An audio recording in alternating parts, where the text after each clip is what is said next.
There is a day when you stopped growing up. You don't know when it was. Nobody announced it. There was no moment where something switched off. But science suggests it already happened, and the version of you sitting here right now is largely the product of decisions your brain made without asking you. This is not about age. This is about something far more specific and far more unsettling. Your brain is not fixed. You were not born with a finished mind and sent out into the world to use it.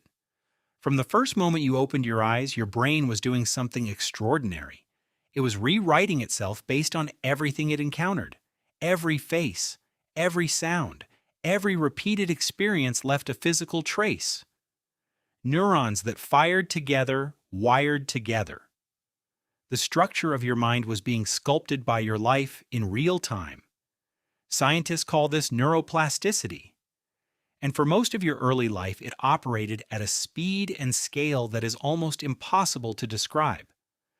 Neuroscientist Michael Merzenich spent decades studying how the brain reorganizes itself and found that young brains are essentially in a permanent state of construction.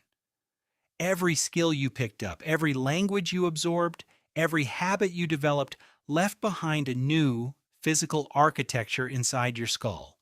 But here's where it gets complicated. The brain is not trying to stay open forever. It is trying to become efficient. Every time you repeat a behavior, the neural pathway behind it gets faster and cheaper to run. Your brain is constantly asking one question: what can I automate?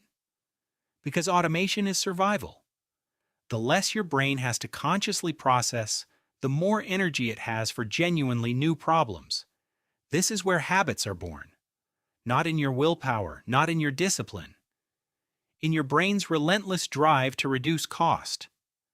Anne Graybiel at MIT spent years studying the basal ganglia, the region deep in your brain that manages habitual behavior, and found something that should make you deeply uncomfortable. Once a habit is encoded in this region, it does not disappear when you stop performing it. It waits. Your brain keeps the groove warm, ready to run the moment the right trigger appears.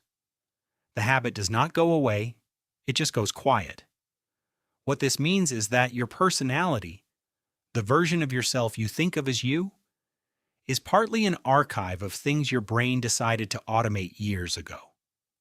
The way you respond to criticism, the way you behave when you are nervous, the way you treat yourself when something goes wrong. These are not choices you are making fresh every morning. They are programs running on old code. So when did you stop growing up? Not on your 18th birthday. Not the day you finished school or started working. You stopped growing up on the day your brain decided it already had enough reliable programs to run your life on. The day novelty stopped feeling exciting and started feeling like effort. The day you chose the familiar path, not because it was better, but because your brain had already paid for it. Researcher Dweck at Stanford found that the single biggest predictor of whether a person continued to develop across their lifetime was not intelligence, not talent, not even opportunity. It was whether they believed their abilities could change. People who decided their character was fixed stopped investing in new experiences, not because the brain had actually stopped, because they had decided it had. And this is the thing that neuroplasticity research keeps returning to. The brain does not lose its ability to rewire, not at 30, not at 50, not at 70. What it loses is the urgent automatic drive to do so. In a young brain, learning is the default. In an older brain, it requires a decision. Eric Kandel, who won the Nobel Prize for his work on the mechanisms of memory, showed that even in fully mature brains, the connections between neurons change every time a new experience is genuinely processed. The hardware never stops updating.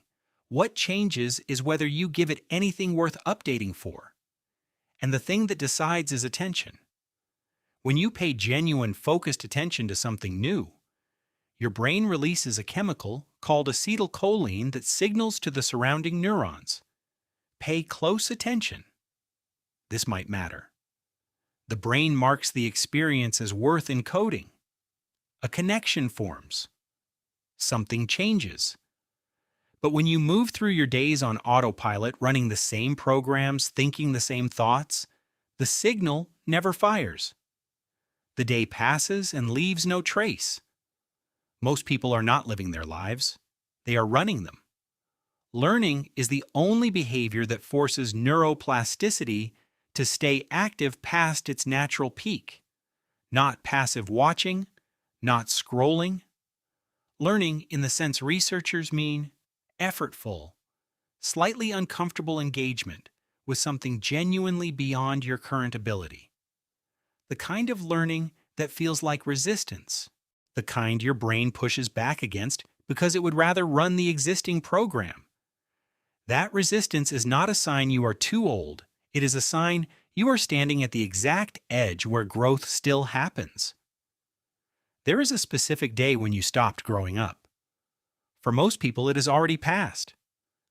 Not because the brain gave up, but because life got comfortable enough that the brain stopped being asked to do anything it had not already done before. The day you stop growing up is not written anywhere. It is not inevitable.